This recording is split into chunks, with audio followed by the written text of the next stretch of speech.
Բարև ձեզ, ինձ թափեսի այս թողարկմանը դիտեք։ Չնայած Փաշինյանի ջանքերին, պատարագին հնչեցին կաթողիկոսի եւ Շիրակի թեմի կալանավորված առաջնորդի անունները։ Եկեղեցու դեմ Փաշինյանի գրոհը տապալվեց Գյումրիում։ Սրբազանը բանտից քեզ հաղթեց Նիկոլ, բանտից։ Բաքվի խորամանկ քայլը Բերլինում ադրբեջանցի դեսպանը հայերենով ողջունեց Փաշինյանին, տեսավ նրա լայն ժպիտն ու հիշեցրեց Ալիևի նախապայմանը։ Համանadrությանը մենք հույս ունենք, որ դա էլ կվերացվի, որովհետեւ մենք կարողանանք պաշտոնապես ստորագրել խաղաղության համաձայնագիրը։ Նոր ճնշումներ արցախցիների դեմ, ինչ գործարք է առաջարկում Փաշինյանը Ալիևին։ Համատեղ ընդունենք ճանապարհային քարտեզ,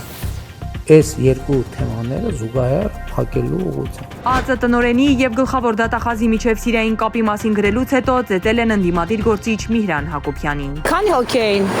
Ես 3 հոգի եմ տեսել։ 3 հոգի, 3-ն էլ դիմակավորված էին։ Չէ։ Մեկը Մեջքից եմ տեսել։ մեջքից եք տեսել, այսքան բան չկար իրենց գլխին։ Չէ, մինչև ես շենք հետից վազելով եկել եմ, իրենք արդեն ստանախով փախան։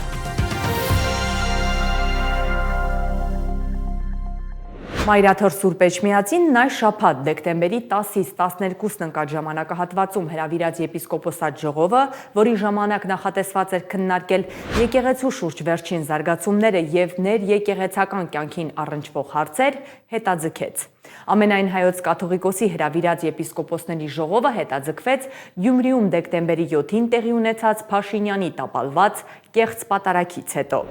Նկատի ունենալով Հայաստանում տիրող ներկա իրավիճակը, մասնավորապես եկեղեցականների նկատմամբ իրականացվող բռնաճնշումները, այդ թվում կալանավորումները, ընդառաջ եպիսկոպոսների խնդրանքներին ամենայն հայոց կաթողիկոսի տնօրինությամբ եպիսկոպոսյաց ժողովի գումարումը ժամանակավորապես հետաձգվում է։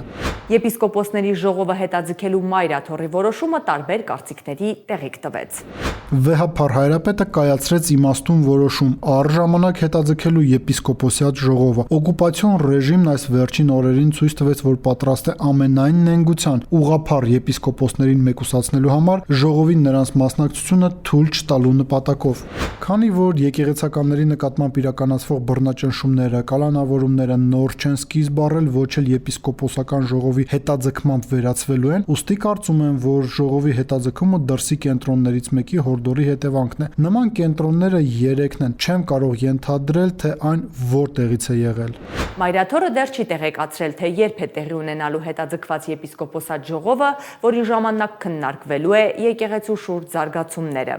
Հիմա այն մասին, թե ինչու Փաշինյանը եւ պետական ապարատը ձախողեցին Գյումրու Սուրբ Յոթ Վերք եկեղեցում իրենց համար հակաեկեղեցական կանոնների խախտմամբ մատուցած պատարագը։ Փաշինյանի ազգային անվտանգության ծառայության աշխատակիցներին այդպես էլ չէր հաջողվել Գյումրու թեմից գտնել գոնե մեկ հոգևորականի, որը կհամաձայներ Փաշինյանի պատվերով պատարագի ժամանակ չհնչեցնել, զեղչել ամենայն հայոց կաթողիկոսի եւ Շիրակի թեմի կալանավորված առաջնորդի Միքայել arczepiskopos Աջապահյանի անունները։ Շիրակի թեմի բոլոր 29 քահանաները հրաժարվել էին Փաշինյանի թելադրանքով պատարագ մատուցել։ Մենք ներքո ստորագրյալներս Շիրակի թեմի հոգևորականաց դասը հայտարարում ենք, որ հիմա եւ միշտ մեր կոչումին վայել անշեղորեն կանոնական սուրբ պատարագ ենք մատուցելու եւ մեր հավատարմությամբ առ միացնած Սուրբ Էջմիածին եւ նրա օրինական գահակալ Գարեգին II սրբագույն կաթողիկոս հիշատակելու ենք մեր հայրապետի եւ թեմակալ առաջնորդ բարձրաշնորհ Տեր Միքայել arczepiskopos Աջապահյանի անունները։ Շիրակի թեմում չգտնելով որևէ սպասավորի, որը կզեղչի կաթողիկոսի եւ Միքայել Սրբազանի անունները, Փաշինյանը շրջիկ քահանա էր բերել Արմավիրի թեմից։ Տեր Մկրտիչ քահանա Մուշադյանն էր բռնազավթել Գյումրու թեմի առաջնորդանիստը։ Ինչու բռնազավթել, որովհետեւ նա չուներ Շիրակի թեմի առաջնորդի թույլտվությունը եւ տվյալ եկեղեցու հոգեվորականների արտոնությունը, որը թույլ կտար նրան պատարագ մատուցել մեկ այլ թեմում։ Ուղեկցեց առաջակարգյանս ձեր շնորհքսուր ոտվույն, հզոր և ողորմած և նմապահ հավիտյանս հավիտետից ամեն։ Քահանա Պավիզովու։ Շատ բան էինք լսել ու տեսել, բայց պրակատով պատարագիչ չէի լսել։ Նիկոլ ջան, բա քամակը չի բռնում, շրջիկ տերտերներիդ խփես թևիդ տակ ու գնաս, ասենք, Գանձասարում մի հատ պատարագ անցկացնես, տեղում էլ ստուգես հայ-ադրբեջանական խաղաղության գործընթացի իսկությունը։ Շրջիկ քրկես տեսել է, բայց շրջիկ քահանա կյանքում ոչ տեսել էի, ոչ լսել, բայց Նիկոլի թվին համ տեսա, համ էլ լսեցի։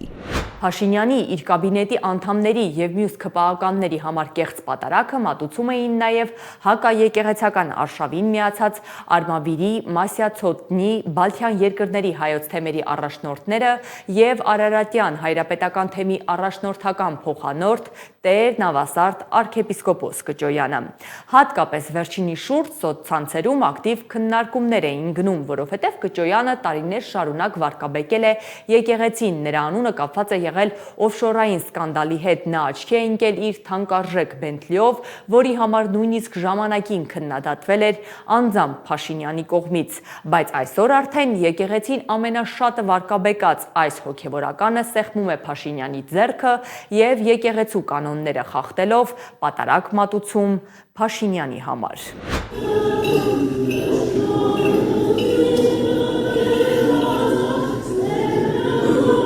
Հիմա Bentley Samo թե Մալչիկ по вызову։ Հոգևորականը Bentley ունենա, 3 կնիկ ունենա, 4 սիրուհի ունենա, ամեն երկրում երեխա ունենա ու ոչ մեկին հաշվետվություն չտա, խելագարեք, դուք ում եք ներկայացնում Հիսուս Քրիստոսին, հետո էլ մեզ են ասում ներ։ Այս մասին ԱԺ-ում ասել էր Նիկոլ Փաշինյանը, այսօր արդեն Կճոյանը Bentley-ով սլացել էր Գյումրի։ Շուտով կխմբագրենք, կզեղչենք եւ կգրաքննենք ցանկացած բովանդակության եւ կարեւորության տեքստ։ Հարցերի դեպքում գրեք Bentley մեկնաբանությունների մեջ։ Ժողովրդին ծառայող հոգևորականը բանտում է, Bentley քշող հոգևորականը պատարակ է մատուցում ռեժիմին։ Գյումրու 7 վերք եկեղեցու զանգերը 200 տարվա մեջ առաջին անգամ 2025 թվականի դեկտեմբերի 7-ին չղողանջեցին։ Շաբաթ երեկոյան ԱԱԾ աշխատակիցների ներկայությամբ եկեղեցու հոգևորականները կապարակնքել էին եկեղեցու դռները եւ հեռացել։ Կիրակի առավոտյան Փաշինյանի ոստիկանները պաշարել էին Գյումրու 7 վերք եկեղեցին։ Ժամերգության եկած ոչ բոլոր հավատացյալների առաջ էր եկեղեցու դռները բաց։ Եկեղեցի մուտքը որոշվում էր իրավապահների թույլտվությամբ։ Հետս եկեք, ես մոմ վառեմ ստեղ։ Ոչ, սա պրովոկացիա չի տոն։ Հենց հիմա Գյումրիում ձևավորվում է նախադեպ առ այն, որ երկրի ղեկավարը կարող է ցանկացած պահի ձեր կամքին հակառակ գալ ձեր տուն, ձեզ դուրս անել ձեր տնից, ինչ որ բան անել ու գնալ։ Սա ոչ միայն ապօրինություն եւ բռնակալություն է, այլև ապշելու աստիճան լպիրշություն է։ Սուրբ 7 վերք եկեղեցու պատարակի սեղանից հոգևորականները հավաքել էին բոլոր սրբությունները, անգամ հանվել էր Շիրակի թեմի առաջնորդի գահը։ Աթոռներն էին հանվել, որ իրենց խոսքով դավաճան եպիսկոպոսները չօգտագործեն դրանք։ Շիրակի թեմում ոչ միայն սպասավորներն էին բոյկոտել Փաշինյանին ու նրա թիմակիցներին, այլև մոմավաճառները, մաքրուհիները եւ երգչախումբը։ Բայց Շիրակի թեմի երիտասարդաց միությունից 2 աղջկա հաջողվել էր պատարակը մատուցողի փոխարեն հնչեցնել ամենայն հայոց կաթողիկոսի եւ Միքայել Սրբազանի անունները։ Եպիսկոպոսը պետին մերո եւ պատվական հայրապետին, ամենայն հայոց տյարն կարեգին Սրբազնագույն կաթողիկոսին եւ Շիրակի թեմի բարեխնամ առաջնորդին Միքայելի Սրբազան arczepiskopos-ին։ Այնինչ կատարվել էր Գյումրիի Սուրբ 7 վերք եկեղեցում, Փաշինյանի ձախողված օպերացիայի մասին էր խոսում։ Սրբազանը բանտից քեզ հաղթեց Նիկոլ, բանտից։ Նիկոլ Փաշինյանը 3 պարտվեց Գյումրիում։ Կեցցեն գյումրեցիները։ Սուրբ Աստվածածին Մայր եկեղեցի կամ Սուրբ 7 վերք Սուրբ եկեղեցում Նիկոլը կոտրվեց նոր իրականության մեջ։ Կոտրվեցին կոտրված սրբապիղծ ԱԺ նախագահացուն, բնականաբար падգամավորները, ինչ որ նախարարներ ու դրանց հարակից գույք, համայնքային գույք, իդեմս համայնքային վարչական ինչ որ ղեկավարների ու նման այլ միավորներ, ուժայիններ, ՊՊՑ-ից եւ այլներից։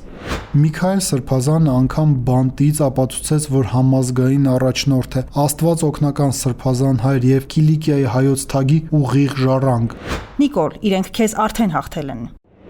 Մայրաթորը դատապարտեց վարչապետի գլխավորությամբ իշխանությունների կողմից իրավապահ մարմինների ուժային միջամտություններով պատարակների կազմակերպումը, որոնք անց են կացվում եկեղեցական կանոնների խախտմամբ։ Վեհափառի անունը Գյումրու 7 վերք եկեղեցում չհիշատակող եւ Փաշինյանի ձեռքը սեղմող սրբազաններին Մայրաթորը հորդորեց դադարեցնել իրենց ոչ ուղիղ ծուռ ընթացքը եւ կեղծ ու մտածածին բովանդակությամբ հրապարակային ելույթները, վերադառնալ կանոնական դաշտ։ Հետևելով մեր Սուրբ եկեղեցու դարերով նվիրագործված ավանդույթներին, գործել բացառապես հոգևոր ասպարեզում եւ օրինականության ու միասնականության պահպանման բարձր գիտակցությամբ, որը եպիսկոպոսի իբրև առաքելական հաջորդականությամբ օժտված սպասավորի պարտականությունն է, կոչումը ու առաքելությունը։ Գյումրեցիների համար այդ ցավալի օրը, ավերիչ երկրաշարժի 37-րդ տարելիցի օրը, եկեղեցական բոլոր կանոններին համապատասխան Շիրակի թեմի հոգևորականները պատարակ մատուցեցին Սուրբ Յոթ վերքի դիմաց գտնվող Սուրբ Ամենափրկիչ եկեղեցում։ Այստեղ հնչել էր ամենայն հայոց կաթողիկոսի եւ Շիրակի թեմի կալանավորված առաջնորդի անունները։ Պատարագի նոր պետք է սրբազանը ամնը չտաննի, ինչ պատարակ։ Չկարելի, մեղք ենք գործում իրան, ասում եմ։ Փաշինյանական կեղծ պատարակից հետո Գյումրու Սուրբ Յոթ վեր եկեղեցում մաքրագործման արարողակարգ էր տեղի ունեցել։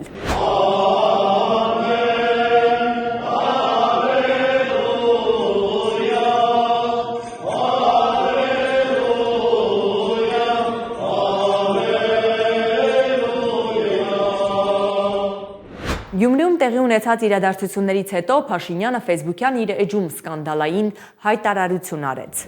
301 թվականին հայ առաքելական եկեղեցին ստեղծվել է պետության կողմից, պետության որոշմամբ։ Կարծում եմ, որ ճիշտ կլինի, որ Կիրակնորիա պատարակից առաջ 10:55-ին բոլոր եկեղեցիներում երգչախմբերը կատարեն Հայաստանի Հանրապետության պետական օրհներգը։ Փաշինյանին այս գրառման համար սոցցանցերում սկսեցին մեղադրել եւ ծաղրել հոգեվոր գիտելիքներ չունենալու համար։ Նրան սովորեցնում էին, որ հայ առաքելական եկեղեցին հիմնադրվել է առաջին դարում Քրիստոսի երկու առաքյալների Թադեոսի եւ Բարդուղիմեոսի կողմից, իսկ 301 թվականին արդեն քրիստոնեությունը պետական կրոն է հռչակվել։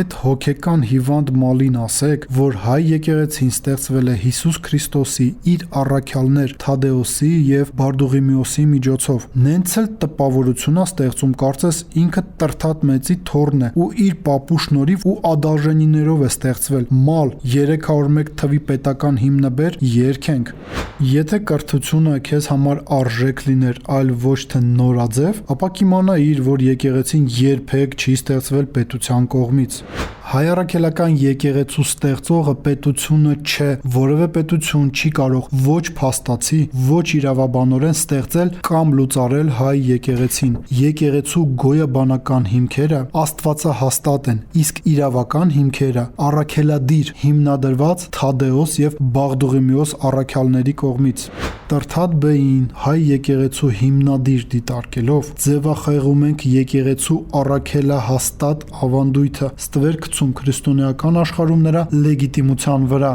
Շուտով Տրթատը կհռչակվի դե ֆակտո ՔՊ-ի հիմնադիր։ Հայ առաքելական եկեղեցին պետության կողմից ստեղծելու վերաբերյալ աղմկահարույց հայտարարությունից մեկ օր անց Փաշինյանը մեկ այլ սկանդալային քայլ արեց։ Նա առաջարկեց պատարակներից առաջ բոլոր եկեղեցիներում հնչեցնել օրհներգը եւ քննարկել եկեղեցիների մոտ կամ ներսում պետական դրոշ տեղադրելու հարցը։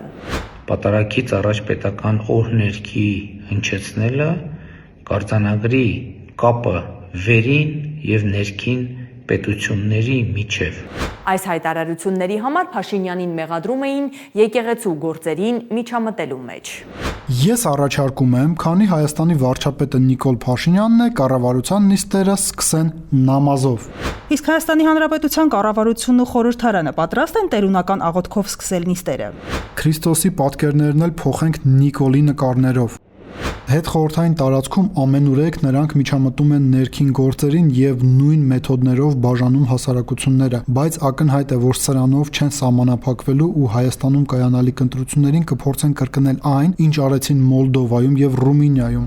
Եթե Հայաստանի եկեղեցիներում կախեն դրոշը ու երգեն ազգային հիմնը, ապա նույնը պետք է անեն մյուս երկրներում։ ԱՄՆ-ում ԱՄՆ-ի հիմնը երգեն եւ կախեն ԱՄՆ դրոշը, Ֆրանսիայում ֆրանսիականը, Թուրքիայում թուրքականը եւ այլն, այսինքն հայ առաքելական եկեղեցին դրանով կդադարի լինել ազգային ինքնության հիմնաքար, ինչը կլինի դաժանագույն հարված սփյուռքին, ժամանակի ընթացքում այն քայքայելով։ Փաշինյանին իր հակաեկեղեցական արշավի շրջանակում այս շաբաթ կոշտ քննադատեց Մեծի տան Կիլիկիո կաթողիկոս Արամ Առաջինը։ Նա հորդորեց Հայաստանի իշխանությանը հեռու մնալ Սուրբ Էջմիածնի ներքին կյանքին եւ խնդիրներին միջամտելու, եկեղեցու ներսում պառակտումներ մտցնելու, հակասահմանադրական եւ անընդունելի քայլերից, որոնք կարող են մեր եկեղեցին, ազգը եւ հայրենիքը առաջնորդել ինքնակործանման։ Երբ Հայաստանի մեջ եկեղեցին ու եկեղեցականները տեսակ հարազատներու ցեղականություններու ենթարկվին, անդրիասը կաշությունը ունեցած է եւ ունի ոչ կսելու։ Կիլիկիո կաթողիկոսը Մայր Աթոր Սուրբ Էջմիածնին կոչ էր արել համբերատարությամբ եւ խոհեմությամբ այս ամենի դեմն առնել, համախմբվել Գարեգին II-ի շուրջ եւ եղած խնդիրները քննել կանոնական ընթացակարգով։ Փաշինյանն այս կիրակի եւս պատրաստվում է մասնակցել պատարագի, որը տեղի կունենա Արմավիրի մարզի Այգեշատ բնակավայրի Սուրբ Գևորգ եկեղեցում։ Իդեպ, այս շաբաթվա սկզբին ազգային ժողովի ընդդիմադիր Հայաստան խմբակցության падգամավոր Գառնիկ Դանելյանը հայտարարել էր, որ 5 ամիս անազատության մեջ գտնվող Շիրակի թեմի առաջնորդ Միքայել arczepiskopos Աջապահյանը անհապաղ վիրահատության կարիք ունի։ Կա համապատասխան ընթացակարգ, այդ ընթացակարգերով անցել է եւ այս հարցը պետք է անհապաղ ուրեմն լուծվի։ Այս հայտարարությունից 4 օր անց միայն դեկտեմբերի 11-ին սոցցանցերում բարձրացված աղմուկից հետո Միքայել Սրբազանին թույլատրեցին տեղափոխվել Իզմիրյան հիվանդանոց բժշկական համապատասխան օգնություն ցուցաբերելու համար։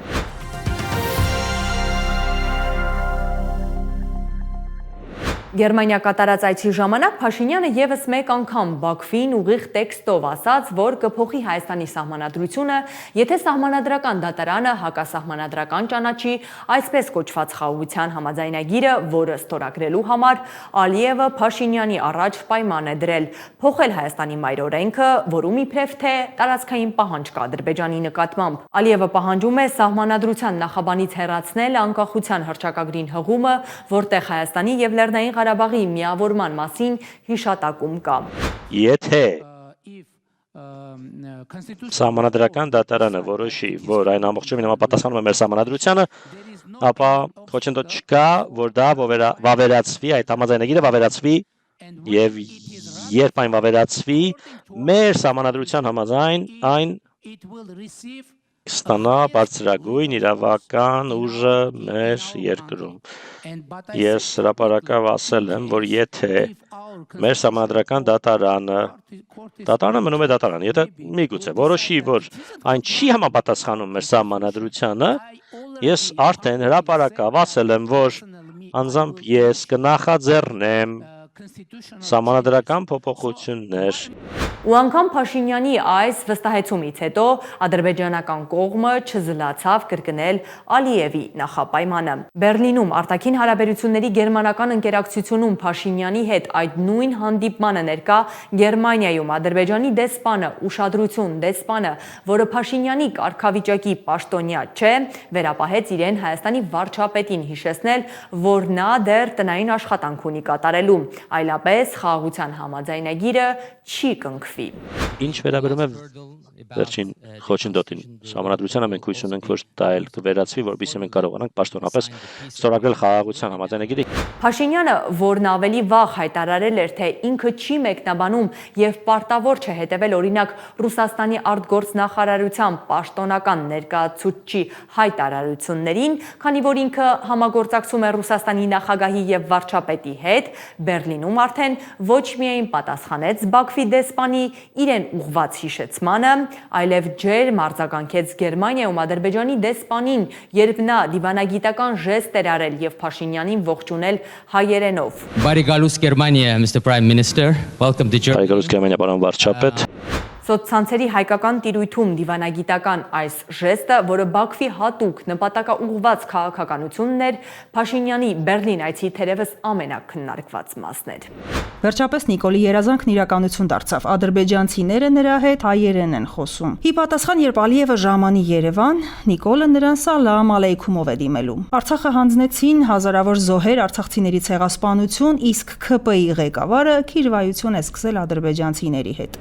Առաջին հայացքից սրտաճմլիկ տեսարան է, որտեղ Գերմանիայում Ադրբեջանի դեսպանը հայերեն է ողջունում Փաշինյանին եւ խոսում խաղաղության հասնելու կարեւորության մասին։ Եթե չեք ճանաչում այս մարդուն, ապա ասեմ, որ 24/7 ռեժիմով ատելություն է տարածում հայերի եւ Հայաստանի մասին, կեղծ տեղեկություններ է հրապարակում հայերի կողմից չակերտավոր իրականացված կեղծ ցեղասպանությունների եւ պատերազմական հանցագործությունների մասին։ Նրա հետ բանավիճելու առիթ եմ ունեցել նաեւ ես տարբեր հարթակներում եւ հանդիպումների ժամանակ ու չեմ կարող նկարագրել, թե ինչքան մեծ ատելություն եւ զզվանք կա նրա մեջ հայերի նկատմամբ։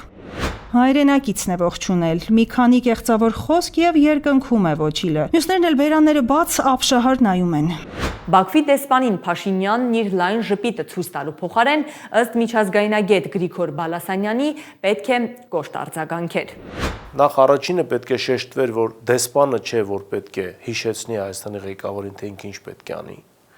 որ մենք ձեր տերերի հետ ենք աշխատում, ոչ թե ձեր հետ, եւ հարցադրումները ձեր տերերի կողմից կարող են հնչեցվել, ոչ թե ձեր կողմից, եւ շատ կոպիտ պատասխան պիտի տրվեր այդտեղ։ Ադրբեջանի դեսպանի Հայաստանի սահմանադրությունը փոխելու այդ սանձարձակ հայտարարությանը Փաշինյանն արձագանքեց, բայց կրկին հայտարարելով, թե Հայաստանի սահմանադրության մեջ տարածքային պահանջ չկա Ադրբեջանի նկատմամբ եւ պատրաստակամություն հայտնեց անհրաժեշտության դեպքում նախաձեռնել սահմանադրական փոփոխություններ, ինչը պահանջում է Ալիևը։ Ձեր մեր սահմանադրական դատարանը որոշի, որ համաձայնագիրը չի համապատասխանում մեր սահմանադրությանը, ես արդեն ասել եմ, եւ իմ պարտավորությունն է դա, մեր պարտավորությունն է նախաձեռնել սահմանադրական փոփոխություններ։ Միջազգայնագետ Գրիգոր Բալասանյանը կարծում է, որ Փաշինյանը սահմանադրությունը փոխելու անձնական շահագրգռվածություն ունի։ Հիմա ինչով է այդ անձնական շահագրգռվածությունը պայմանավորված եւ ինչու՞մն է այդ անձնական շահագրգռվածությունը, դա կարծում եմ հետո պարզ կլինի։ Սահմանադրությունը երկրի բարձրագույն օրենքն է եւ բոլորը, սկսած երկրի ղեկավարից վերջացրած բանվորով եւ գյուղացիով, պարտավոր են ենթարկվել սահմանադրության եւ սահմանադրական դատարանի որոշմանը։ Եթե սահմանադրությունը այնտեղ նստած իրավաբանները գտնում են սահմանադրական դատարանում, որ այդ այսպես կոչված խաղաղության պայմանագրի նախագիծը հակասում է Հայաստանի Հանրապետության սահմանադրությանը, ապա ոչ ոք իրավունք չունի կասկածի տակ դնել սահմանադրական դատարանի որոշումը։ Իդեպ սահմանադրական դատարանը հայ-ադրբեջանական սահմանազատման կանոնակարգին վերաբերող 2024 թվականի սեպտեմբերի 26-ի որոշման մեջ արձանագրել էր, որ սահմանադրության նախաբանում ամրագրված անկախության հռչակագիրը իրավական նշանակություն չունի։ Սահմանադրական դատարանի այս որոշումը 1 տարի առաջ հրապարակվել էր այն ֆոնին, երբ Բաքվից պարբերաբար ամենօրյա ռեժիմով Փաշինյանին հիշեցնում էին, որ պետք է փոխի Հայաստանի մայր օրենքը, այլապես Ալիևը խաղաղության համաձայնագիր չի ստորագրի։ Սահմանադրական դատարանի այդ որոշմամբ փաստացի փորձ արվեց ցրել Բաքվի մտահոգությունները, բայց դա ինչպես տեսնում ենք, չգոհացրեց Ալիևին, որն այսօր էլ Հայաստանի մայր օրենքը խոչընդոտ է համարում խաղաղության համաձայնագիրը ստորագրելու համար։ Փոխանակ օգտագործվի սահմանադրական դատարանի որոշումը, փոխանակ աշխարհի տերությունների առաջ ցույց դրվի Հայաստանի կողմից այդ ծանր պարտավորությունը չկատարելու լեգիտիմ հնարավորությունը, մենք մեր ձեռքով ադրբեջանցիներին եւ իլուր աշխարհի նախ ասում ենք, որ Հայաստանը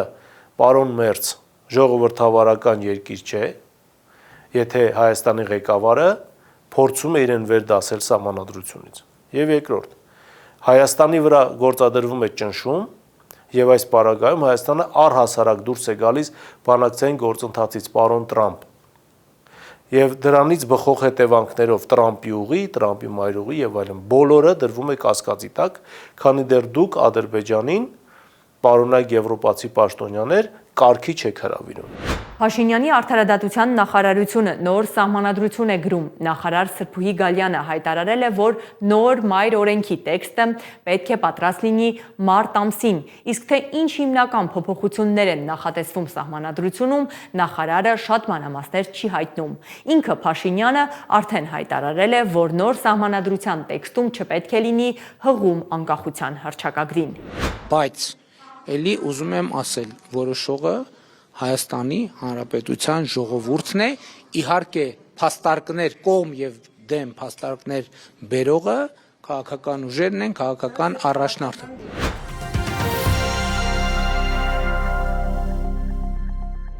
Ընդամենը մեկ օր եւ Նիկոլ Փաշինյանը արցախցիների նկատմամբ ճնշումներն ակտիվացրեց։ Իրավապահները դեկտեմբերի 11-ին խուզարկեցին Արցախի ներկայացուցչության շենքը։ Այն շենքը, որտեղ դրա նախորդին դեկտեմբերի 10-ին Արցախի սահմանադրության օրվա առթիվ արցախցի падգամավորները խորհրդարանական լսումներ էին անցկացրել եւ հայտարարել, որ պայքարելու են Արցախ վերադարձի համար։ Հայաստանի իշխանությունները փորձում են մոռացության ենթարկել Արցախը։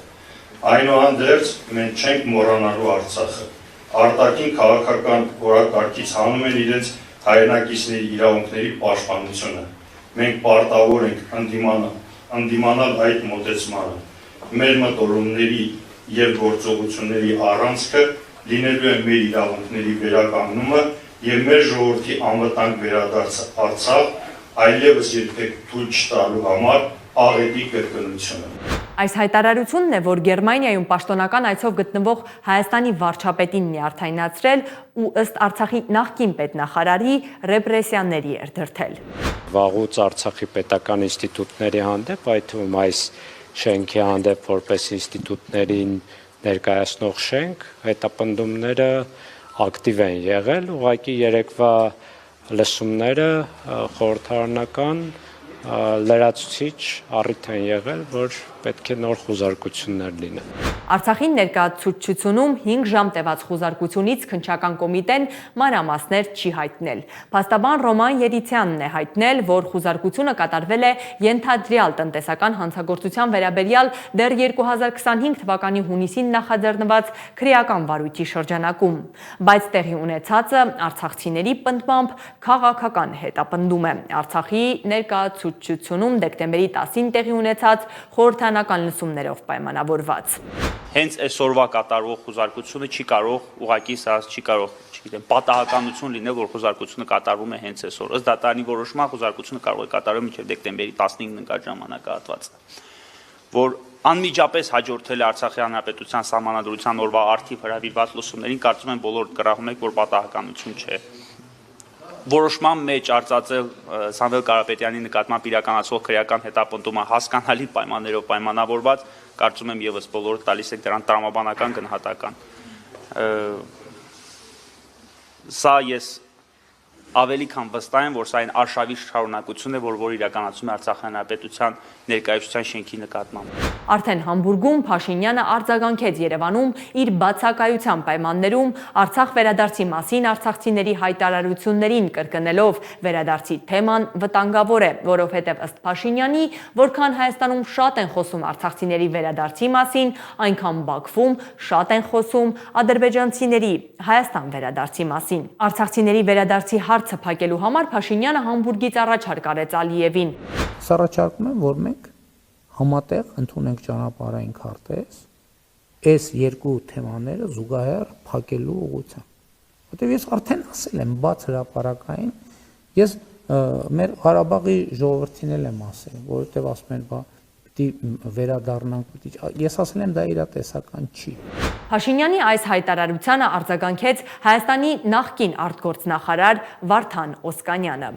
Այս թեմաների միջև հավասարության նշան դնելով Փաշինյանը այսօր մի ճակերտավոր ձեռքբերում է ունեցել միայն նա Ադրբեջանի համար ճանապարհ է բացել միջազգային իրավունքի տեսանկյունից որևէ լեգիտիմություն չունեցող ոտնձգությունը Հայաստանի հանդեպ օրակարգ բերելու համար։ Փաշինյանն ամեն կերպ փորձում է նույն հարթության մեջ դնել արցախցիների իրենց հայրենիք վերադառնալու եւ այսպես կոչված արևմտյան ադրբեջանցիների Հայաստան վերադարձի հարցերը, բայց մասնագետները դա կոպիտ սխալ են համարում, քանի որ արցախցիները դեռ խորհրդային միության ժամանակ խորհրդային Ադրբեջանի կազմում ունեցել են հատուկ ինքնավար կարգավիճակ, մինչդեռ ադրբեջանցիները Հայաստանում, ինչպես նաև մի շարք հայեր խորհրդային Ադրբեջանի տարածքում այդ կարգավիճակը չեն ունեցել։ Փաշինյանին Բաքվին ուղղված այս վտանգավոր առաջարկի համար քննադատեցին նաև օգտատերերը։ Գերմանիայում Նիկոլի հնչեցրած առաջարկը նույնքան վտանգավոր ու դավաճանական էր, որքան 2022 թվականի հոկտեմբերին Պրահայում Արցախը Ադրբեջանը եւ վերջ նրա հայտարարությունը։ Գերմանիայում անոնցն արեց։ Շուտով Արցախի վերաբերյալ ցանկացած քննարկում, Արցախ վերադարձի միջազգային իրավունքի ցանկացած բարձրաձայնում կդառնա քրեորեն պատժելի, ռևանշիստական, ֆաշիստական արարք։ Փաշինյանը շարունակում է Ադրբեջանի առաջ սողացող կապիտուլյացիան, որպիսի պահի իշխանությունը իր երերուն աթոռը։ Նա հայկական տարածք Արցախի եւ Հայաստանի տարածք հանդիսացող հնարովի արևմտյան Ադրբեջանի միջև հավասարության նշան է դրել, ինչը հայկական շահերի ուրացում է։ Կընդունի արդյոք Ալիևը Փաշինյանի այս առաջարկը։ Ադրբեջանը ինքը ոչ թե միանգամից մերժելու է Նիկոլ Փաշինյանի առաջարկը, այլ բանակցությունների սեղանի շուրջ այս ամեն ինչը քննարկվելու է։ Վերջում դա կարող է հանգեցնել նրան, որ Հայաստանը իր վրա պարտավորություն է վերցնելու թե ներքին օրենսդրական ակտերում, ենթաօրենսդրական ակտերում չարծարծել արցախցիների Արցախ վերադառնալու հարց հնարավոր ընդհանրապես Արցախ բառը եւս արգելվի միջազգային փաստաթղթերում դա եւս պետք է չարտացոլվի, բայց ահա Ադրբեջանը ինքը ականջալուր կլինի Նիկոլ Փաշինյանի առաջարկին կհրաժարվի արևմտյան Ադրբեջան նախագծից թե ոչ, այս է շատ լուրջ հարց է։ Ավելին ադրբեջանցիների քաղաքականությունը, եթե մենք ուսումնասիրում ենք եւ Նիկոլ Փաշինյանի վարած քաղաքականությունը ուսումնասիրում ենք, մենք տեսնում ենք հետեւյալը։ Օրինակ այստեղից ասում են, դե եթե չլինի Արցախը, չլինի Լաչինի միջանցքը, ադրբեջանցիները Հայաստանի տարածքով միջանցք չեն պահանջելու, բայց ոչ Արցախը կա, ոչ Լաչինի միջանցքը, իրենք միևնույն է, դա պահանջում են։ Պաշտոնական Բաքվից դեռ չեն արձագանքել Փաշինյանի այս առաջարկին։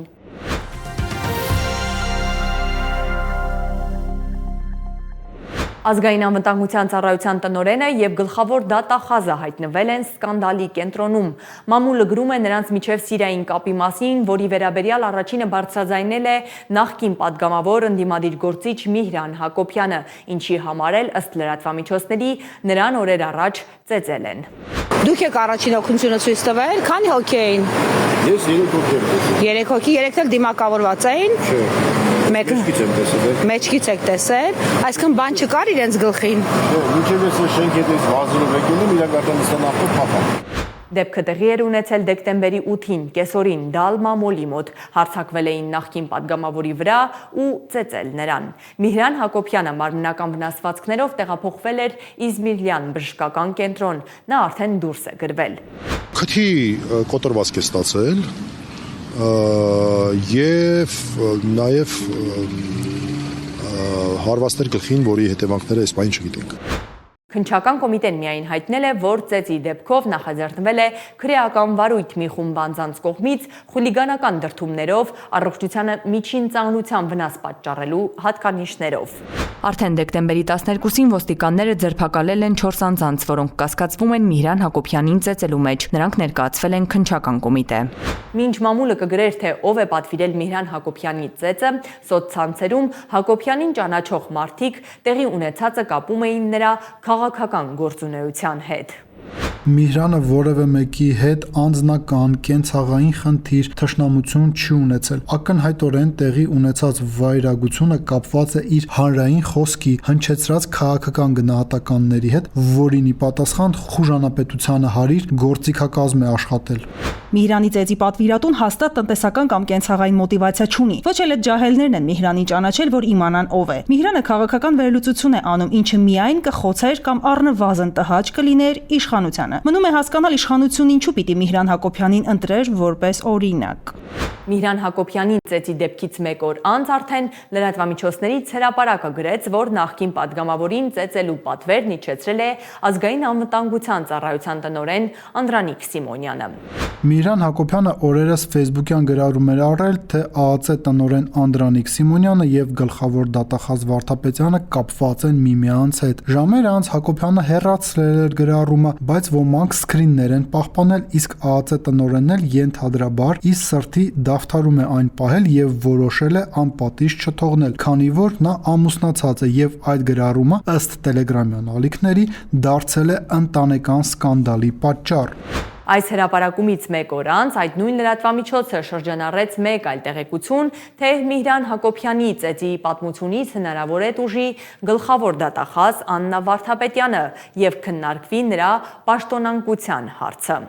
Բանն այն է, որ ՔՊ-ում վաղուց են դժգոհ գլխավոր դատախազի գործունեությունից, նաև քննարկում են բարձրաստիճան այս պաշտոնյաների կապը եւ հնարավոր է այս պատմությունից օգտվեն եւ դրվի նրա պաշտոնանկության հարցը։ Մանավանդ որ եկեղեցու դեմ իրականացվող արշավանքների ընթացքում Փաշինյանը թիմին հորդորել է կարգի բերել իրենց ամուսնական հարաբերությունները, դադարեցնել արտահամուսնական կապը, որպեսզի կուսակրոնության ուխտի խախտելու քողի տակ ընթացող այս արշավը չդառնա ավելի խոցելի։ Փաստաբան Ռուբեն Մելիքյանը սակայն տարածված այս լուրերը չհաստատեց, պնդեց քաղաքական հայացքների պատճառով են ծեծել Միհրան Հակոբյանին։